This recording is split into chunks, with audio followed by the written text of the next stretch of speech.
NEET exam 2026 21 जून को आयोजित होना है। एक बार पेपर लीक हो जाने के बाद इस बार कड़ी सुरक्षा व्यवस्था के बीच में 21 जून को दोबारा नीट एग्जाम कराए जाने की तैयारी है। लेकिन नीट एग्जाम में हुई गड़बड़ी को लेकर केंद्रीय मंत्री धर्मेंद्र प्रधान के इस्तीफे की मांग को लेकर देश भर के अंदर विरोध प्रदर्शन देखने को मिल रहे हैं। कांकरोच जनता पार्टी ने पुणे से लेकर लखनऊ और देश के कई शहरों में विरोध प्रदर्शन किया। वहीं भोपाल में एनएसयूआई के कार्यकर्ताओं ने केंद्रीय मंत्री धर्मेंद्र प्रधान के खिलाफ विरोध प्रदर्शन करने की कोशिश की तो भोपाल पुलिस उनको उठाकर ले गई। लेकिन भोपाल पहुंचे केंद्रीय मंत्री धर्मेंद्र प्रधान ने नीट एग्जाम को लेकर आखिर क्या कुछ कहा और क्या इस बार 21 जून को होने वाला नीट यूजी का एग्ज़ाम पूरी तरीके से सुरक्षा व्यवस्था के तहत आयोजित होगा। आखिर नीट एग्ज़ाम को लेकर क्या है सरकार की तैयारी और इस बार दोबारा एग्ज़ाम को लेकर कैसे व्यवस्थाओं में बदलाव किया गया, इस खबर को विस्तार से जानिए। नमस्कार, मैं हूं अनुराग श्रीवास्तव और आप देख रहे हैं लोकमत हिंदी। देश भर के अंदर नीट एग्ज़ाम में हुई गड़बड़ी को लेकर कांकरोच जनता पार्टी के कार्यकर्ता कांकरोच जनता पार्टी के बैनर तले विरोध प्रदर्शन कर रहे हैं और केंद्रीय मंत्री धर्मेंद्र प्रधान के इस्तीफे की मांग हो रही है। लेकिन इन तस्वीरों को देखिए, केंद्रीय मंत्री धर्मेंद्र प्रधान जब भोपाल पहुंचे तो एनएसयूआई के कार्यकर्ताओं ने विरोध प्रदर्शन किया और इस दौरान भोपाल पुलिस उनको कुछ इस तरीके से उठाकर ले जाती हुई नजर आई, जिसको लेकर खासा बवाल मचता हुआ नजर आ रहा है।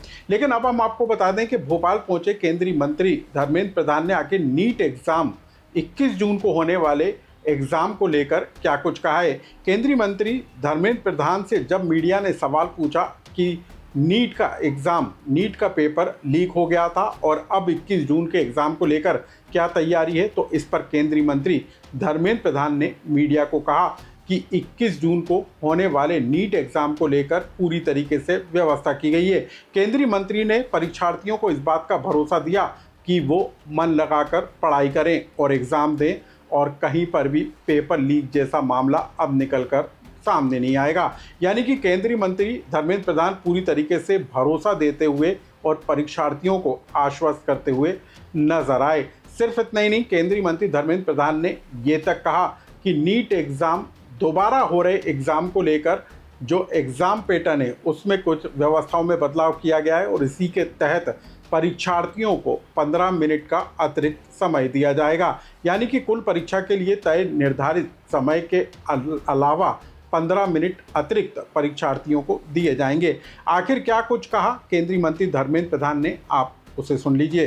देखिए, नीट की परीक्षा दोबारा 21 जून को होगा। मैं आप सभी के माध्यम से नीट की सारे विद्यार्थियों को अपील करता हूं, आप भरोसा करके पढ़ाई में मन लगाइए। 21 को बहुत व्यवस्थित तरीके से नीट की परीक्षा की जाएगी।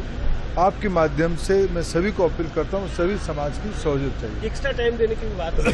हाँ सर, क्या एनटीए ने उनको और 15 मिनट एक्स्ट्रा टाइम देने के लिए तय किया है। अब हम आपको बता दें कि 21 जून को नीट का एग्ज़ाम होना है और इसको लेकर जो देश के अंदर और विदेशों के अंदर परीक्षा केंद्र बनाए गए हैं वहां तक एग्ज़ाम को लेकर पूरी तरीके से व्यवस्था की गई है। यानी कि 21 जून तक जो पेपर हैं वो पूरी तरीके से लॉकडाउन व्यवस्था के तहत सुरक्षा के दायरे में रहेंगे और परीक्षा केंद्रों पर भी कड़ी सुरक्षा व्यवस्था के बीच परीक्षार्थियों के बीच पेपर पहुंचेंगे। यानी कि पिछली बार 3 मई को एग्ज़ाम हुआ था, 12 मई को जो है इस एग्ज़ाम को रद्द कर दिया गया था और उसके बाद दोबारा 21 जून को एग्ज़ाम कराया जा रहा है। लेकिन 3 जून को एग्ज़ाम के दौरान पेपर लीक होने की खबरों के बाहर आने के बाद इस बार नीट एग्ज़ाम को लेकर तगड़े इंतज़ाम किए जा रहे हैं और कई तरह की एग्ज़ाम पैटर्न में भी व्यवस्थाओं में बदलाव किया गया है।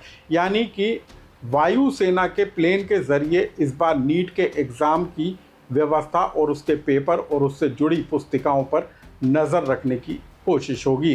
तो कुल मिलाकर 21 जून को नीट का एग्ज़ाम होगा और सबकी नज़रें दोबारा होने वाले इस नीट एग्ज़ाम को लेकर होंगी, क्योंकि एक बार जब नीट पेपर लीक हो चुका है तो ऐसे में दूसरी बार की व्यवस्थाओं को लेकर क्या इंतज़ाम होते हैं इस पर सबकी नज़रें होंगी। इस खबर से जुड़ा यदि आपका कोई सुझाव या कमेंट्स हो तो हमें कमेंट्स बॉक्स में लिखकर ज़रूर बताएं।